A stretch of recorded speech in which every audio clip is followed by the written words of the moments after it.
If you want proof on how impactful great marketing can be, check out this conversation with Jamie Curd where she talks about how great marketing not only impacts her brand locally, but creates a national presence for her business.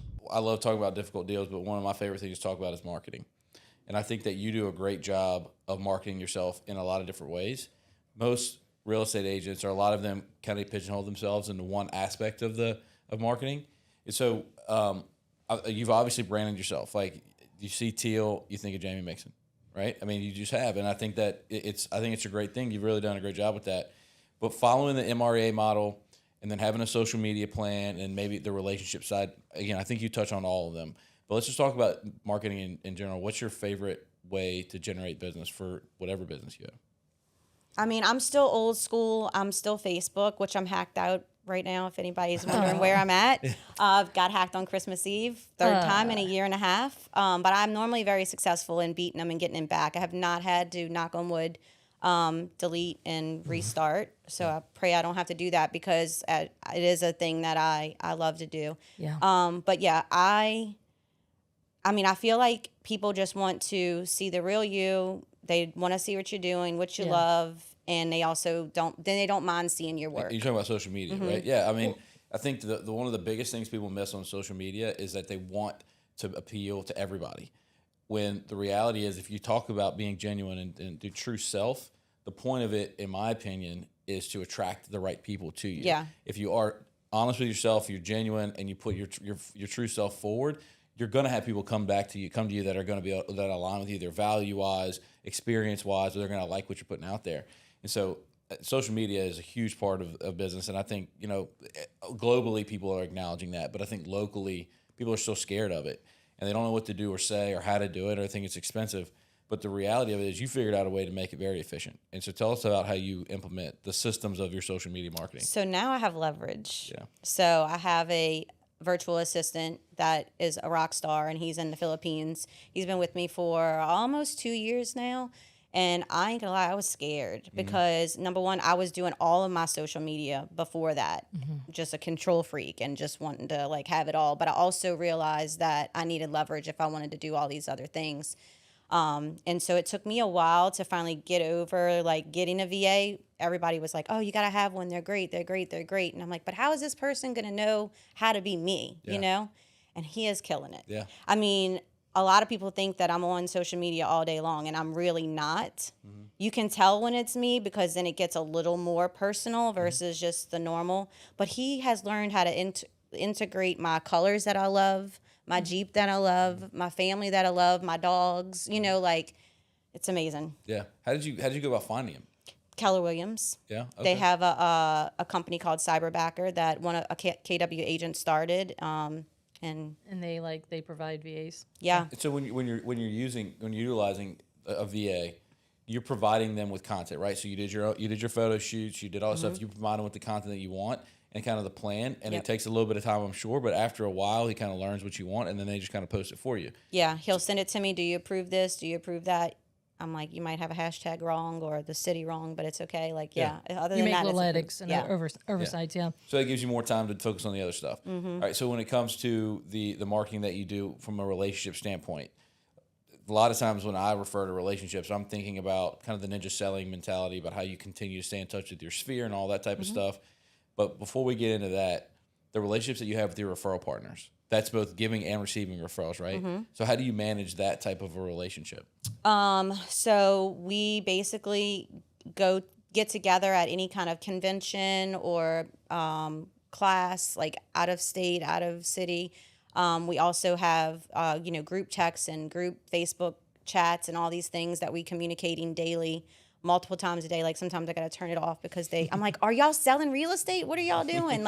We have a chit chat one. We have so many different ones. And so are all these people a referral network you've created to where there's one person in a bunch of different cities that you connect with? Okay.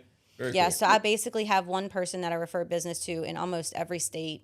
And then within certain cities or, quadrants of the state. And I think that's also a huge part with social media is staying top of mind with those people too. Yeah. you know? And it's awesome because your listing, if you put a house on the market with me, is now getting also seen and shared by all those people because that's how we support each other. Yeah. So we'll have like featured listing of the month, even though, she's in California and I'm here. She's posted my luxury listing, to California agents buyers and sellers. So Is there one person that kind of is the ringleader within? Yeah. Who is that? Is that you? no, I don't want that. Did you? She said no. Yeah. How'd you get acclimated into the group? How'd you get brought in?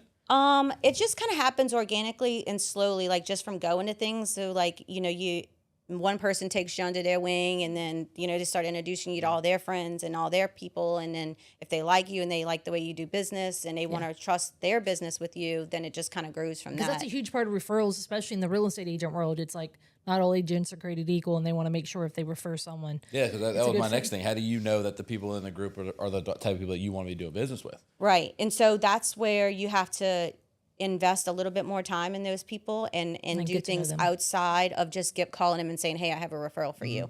So I'm in one of my groups right now that I'm in. There's about 50 something of us, and I'm new to this particular group. But some of those people within that group I've been with for years, right? And so they had been trying to get me into the group, but I just still wasn't comfortable because I didn't know enough of them to feel like I only wanted to use them in San Diego. Yeah. So it took me going to events and still doing things with their group, even though I wasn't officially in their group, to really make sure that these were the people that I wanted to do business with and that I wanted to send. If you said, Jamie, I'm moving to San Diego, who you got? I got somebody that I know I can trust. Yeah. And so, I've been in it now for that particular group for about 8 months now. Talk about a life by design. I can imagine having a really good business excuse to go travel to San Diego now to go visit somebody that you might be referring business and they to. do. They do so many things outside of, real estate conventions together. I mean, they just came back from a big trip in Colorado, which I wasn't able to go because this house has got me locked down right now. But they get together and just hang out and mastermind and do all the things that like-minded people and so much comes out of that. Y'all know about being in the right place and the right conversation is just an open door for opportunity. So I go to conferences all over for in the investing world. It has grown to I go to 6 to 10 of them a year. So, and one of my friends said it right. He said, man, if my family broke down in just about any part of the U.S., I could call someone up and say, hey, do you mind going help them?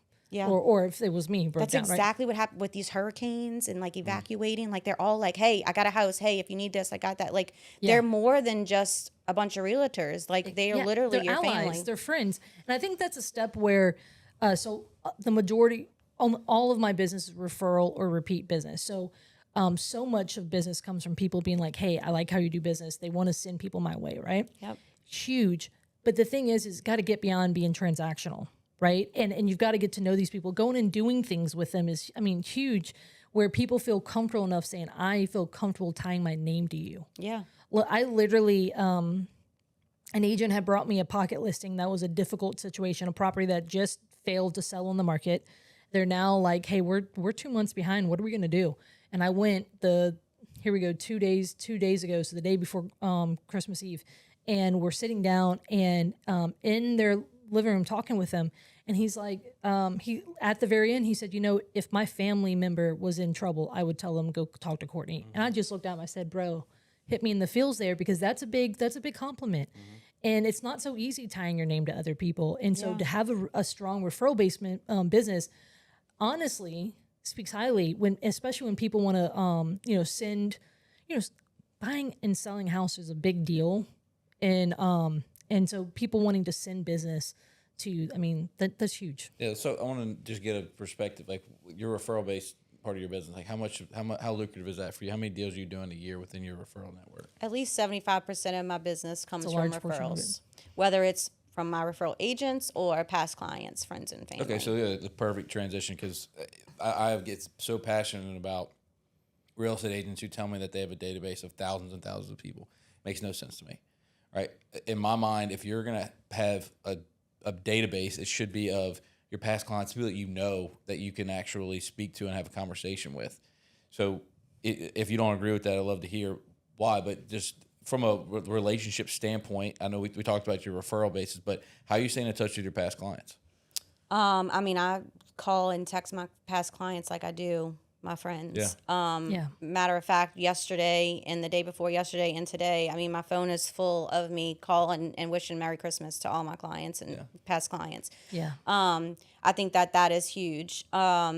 Now that the market has kind of shifted as much as it has since COVID, I don't do as many like what we call pop buys, where I used to, monthly go drop something off on their door or their mailbox and all that stuff, just cutting the fat. I've had to make some expense cuts on those kind of things, but that they just want to hear from you, So just a simple Merry Christmas or how's the new house or I'm in your neighborhood, like just thought of you, wanted to say hi, those kind of things are huge. Yeah, I think a lot of people overthink the whole idea of staying in touch with your past clients. I mean, you just consistently be nice and add value to people. And sometimes adding value is just being nice. Sometimes adding value is presenting them with some more information about their house or buying them lunch or giving them a gift. But it's the bar is lower than people think it is when it comes to staying in touch with your past clients. It's crazy because I do have, you said about a database. So I do have a big database. My database is probably almost 9,000 people in it. Some of those might be duplicates. I need to scrub it, of course. But I used to buy leads back when I was a new agent because I didn't know anybody. I didn't have any business. So like for the first 3 years, I was investing, small amounts of my money into like Zillow and Realtor.com and stuff like that. And so my database is kind of from that, but I haven't bought leads since 2015. Yeah. So those people are still in there, and I organically every now and then send a campaign or, a text or something to them, just seeing. And sometimes I have luck, eventually somebody, Turns decides into to something. respond. Yeah. I get a lot of unsubscribes, and that's okay too, because that's not where my bread and butter is. So that's just lanyard. Yeah, it's just like the social media mindset. Like you send an email out, you get some unsubscribes. That's not your person you want to be in touch with. Yeah. Right. So it's good that the sooner that they leave, the less time you spend on Well, them. the and less just money you because spend. they unsubscribe don't necessarily mean that they're not going to use it. It means they just don't want to see those emails I'm anymore. like, don't take it personal. I unsubscribe from people's shit all the time because I'm overwhelmed by my emails and I just wish I had less. I do take it personal because I'm a high I, but I'm also a high D, so I get it, and I don't want it as well. Yeah. So, but I get my feelings hurt. I'm like, oh, they unsubscribed. I just closed the house with them. I thought they liked me, but then they left me a 5-star review. So, Yeah. they just don't want to be Yeah, bothered to with everyone that. I've unsubscribed from, I'm not, it's not personal. It's because I'm personally overwhelmed with my emails. Yeah. I just unsubscribed from Under Armour. I doubt they're. I mean, gonna just care. send a text instead. Like Yeah. whatever the email was going to say, just text them.